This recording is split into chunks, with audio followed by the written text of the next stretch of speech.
샬롬 할렐루야. 누가복음 23장 33에서 44며 해골이라 하는 곳에 이르러 거기서 예수를 십자가에 못 박고 두 행악자도 그렇게 하니 하나는 우편에 하나는 좌편에 있더라. 이에 예수께서 이르시되 아버지 저들을 사하여 주옵소서 자기들이 하는 것을 알지 못함이니이다 하시더라. 그들이 그의 옷을 나눠 제비 뽑을세.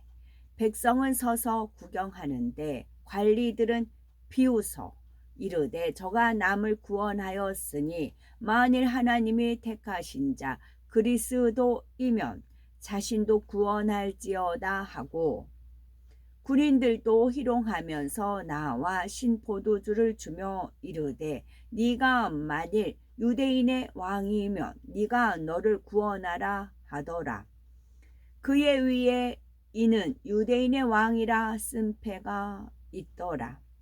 달린 행악자 중 하나가 비방하여 이르되 네가 그리스도가 아니냐 너와 우리를 구원하라 하되 하나는 그 사람을 꾸짖어 이르되 네가 동일한 정죄를 받고서도 하나님을 두려워하지 아니하느냐. 우리는 우리가 행한 일에 상당한 봉을 받는 것이니 이에 당연하거니와 이 사람이 행한 것은 옳지 않은 것이 없느니라 하고 이르되 예수여 당신의 나라에 임하실 때에 나를 기억하소서 하니 예수께서 이르시되 내가 진실로 네게 이르노니 오늘 네가 나와 함께 낙원에 있으리라 하시니라. 아멘. 마태복음 5장 44절. 나는 너희에게 이르노니 너희 원수를 사랑하며 너희를 박해하는 자를 위하여 기도하라. 아멘. 마태복음 27장 38에서 42절이요. 이때에 예수와 함께 강도 둘이 십자가에 못 박히니 하나는 우편에 하나는 좌편에 있더라. 지나가는 자들은 자기 머리를 흔들며 예수를 모욕하여 이르되 성전을 헐고 사흘에 짓는 자여 네가 만일 하나님의 아들이거든 자기를 구원하고 십자가에서 내려오라 하며 그와 같이 대제사장들과 서기관들과 장로들과 함께 희롱하여 이르되 그가 남은 구원하였으되 자기는 구원할 수 없도다.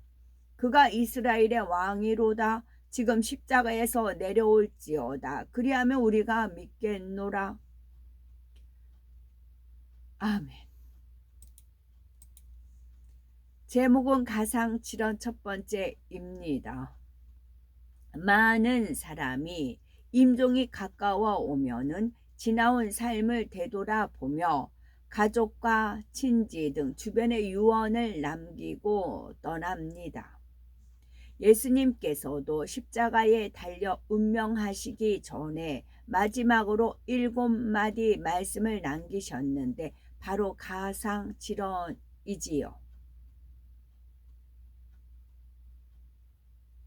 예수님께서 십자가를 지고 구원의 길을 완성하시려는 시점에서 남긴 가상칠언에는 어떤 영적인 뜻이 담겨 있을까요?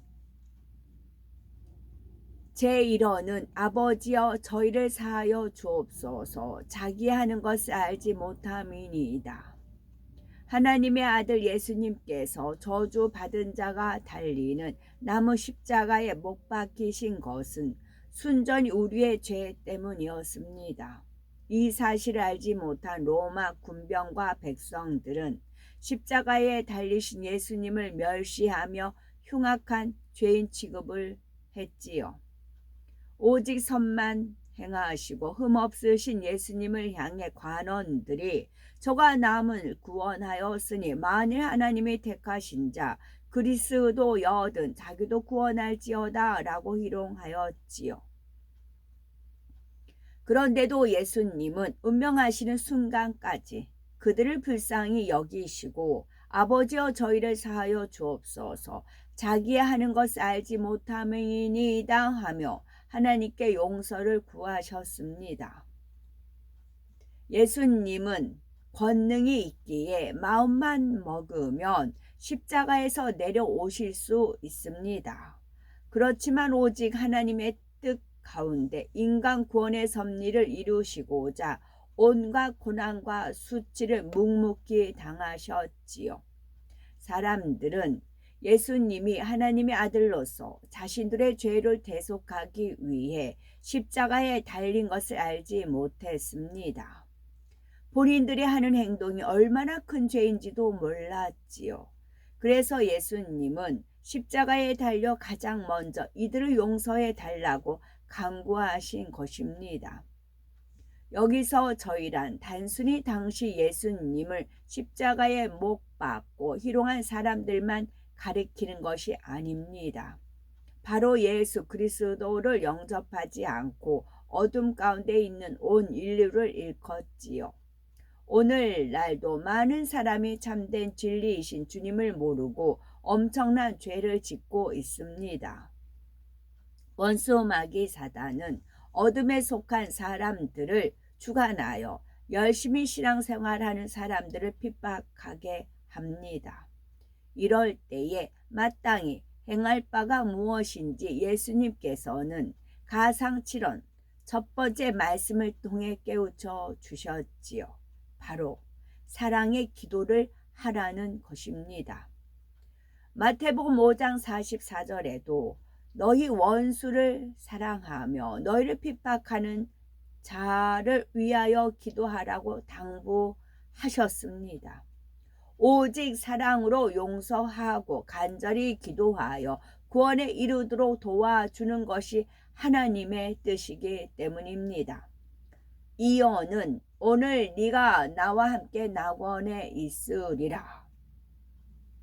골고다 언덕에는 예수님의 십자가를 중심으로 좌우편에 두 행악자도 함께 십자가에 매달려 있었지요. 이때 한편 강도는 예수님을 비방하였으나 다른 편 강도는 오히려 그를 꾸짖고 예수님을 구세주로 영접하였지요. 그러자 예수님께서 오늘 네가 나와 함께 낙원에 있으리라 하십니다. 회개할 때 죄를 용서하여 구원에 이르게 할 수 있는 메시아임을 선포하신 것이지요. 회개할 때 죄를 용서하여 구원에 이르게 할 수 있는 메시아임을 선포하신 것입니다. 사복음서에는 예수님께서 십자가에 달렸을 때 좌우편에 있던 강도들에 대한 기록이 다르게 나옵니다. 마태복음 27장 44절에는 함께 십자가에 못 박힌 강도들도 이와 같이 욕하더라 했고, 마가복음 15장 32절에는 함께 십자가에 못 박힌 자들도 예수를 욕하더라 하여서 둘 다 예수님을 욕했다 하지요. 반면에 누가복음 23장에는 한편 강도가 다른 편 강도를 꾸짖고 회개하여 구원받았다고 나옵니다. 이처럼 강도에 대한 복음서의 기록이 차이가 나는 이유는 무엇일까요? 이는 성경의 기자들이 잘못 기록한 것이 아니라 당시 상황을 현장감 있게 유추할 수 있도록 하나님의 섭리 안에서 허락하신 일입니다. 예수님의 십자가 처형 당시 상황을 보면 수많은 무리가 십자가를 에워싸고 있었습니다. 대제사장과 서기관들과 많은 군중이 모여 예수님을 향해 악한 말들을 하고 있었지요. 이런 소란스러운 상황에서 예수님의 십자가 좌우에 있던 강도 중에 한편 강도가 예수님을 욕하였습니다. 그 강도와 가까이 있는 사람들은 그 소리를 정확하게 알아들을 수 있었지요. 그런데 다른 편 강도도 예수님 쪽을 향해서 얼굴을 찌푸리며 말한 것이 마치 예수님을 욕하는 것 같았지요. 이는 예수님을 욕한 강도를 책망한 것인데 맞은편에서 볼 때는 중앙에 계신 예수님을 향해서 욕하는 것처럼 보였습니다. 이처럼 다른 편 강도의 말이 잘 들리지 않는 상황 속에 멀리서 그 장면을 본 사람들 중에는 두 강도가 예수님을 욕한다고 전했지요. 반면에 그때 상황을 정확히 알았던 사람들은 한편 강도는 예수님과 대화를 나누며 회개하여 구원받았다고 전했습니다. 그래서 하나님께서는 후세 사람들이 그 당시 상황을 분별할 수 있도록 성경 기자들을 통해서 기록의 차이를 허락하신 것입니다.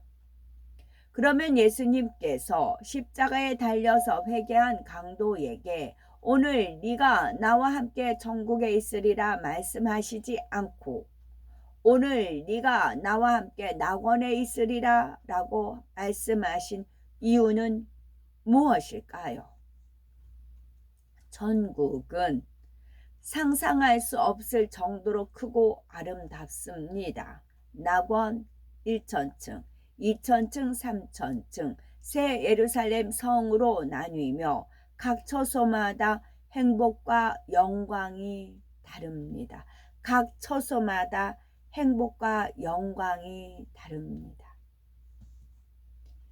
그 행복과 영광은 이 땅에서 누린 만큼 이루어집니다. 심령의 천국을 얼마큼 이루었느냐에 따라서 천국이 주어지는 겁니다.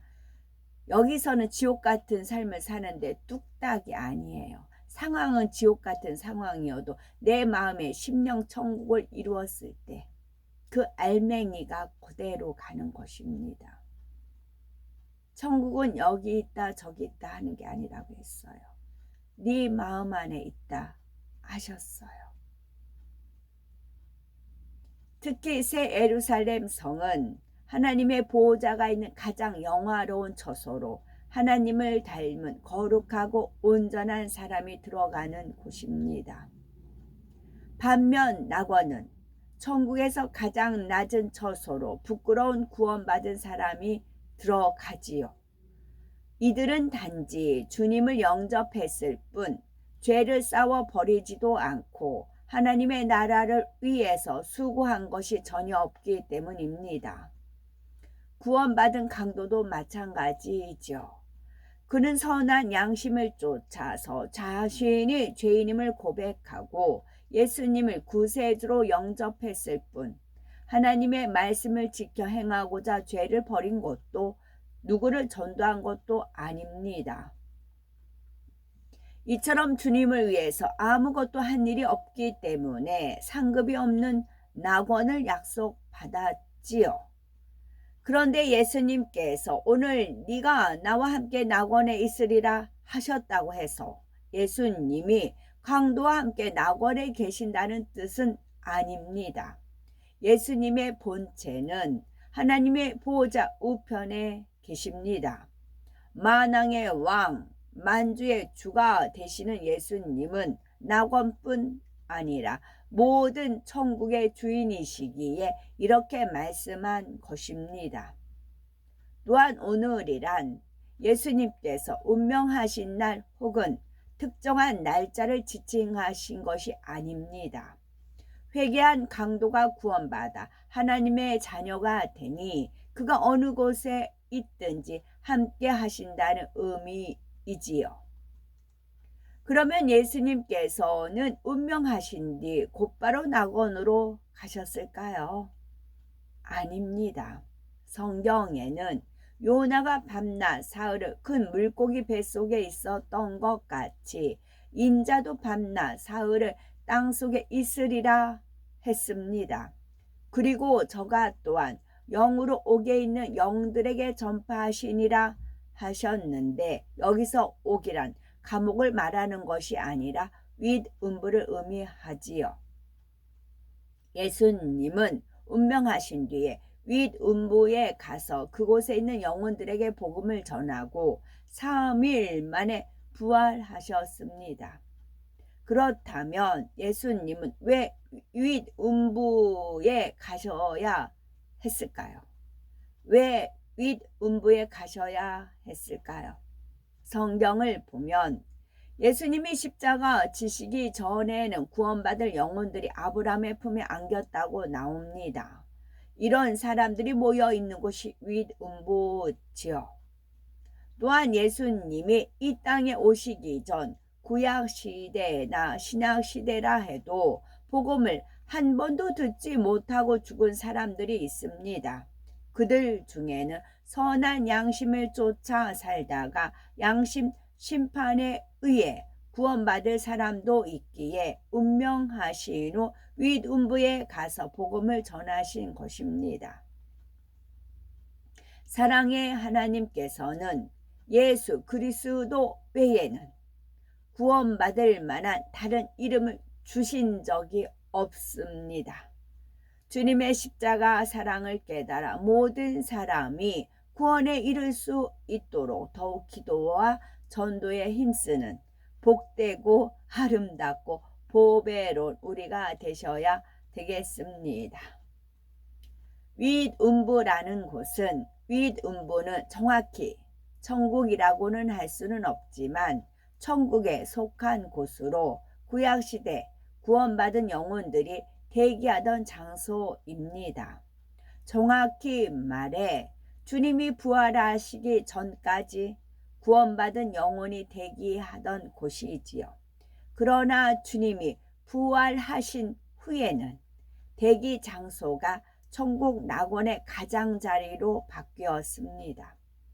신약시대 윗음부는 구원받은 영혼이 낙원의 대기 장소로 들어가기 전 3일간 영의 세계에 적응하기 위해서 거치는 곳이며 임신 6개월 후 태중에서 유산 또는 낙태된 영혼 중에서 구원받은 영혼이 영원히 거하는 처소이기도 합니다.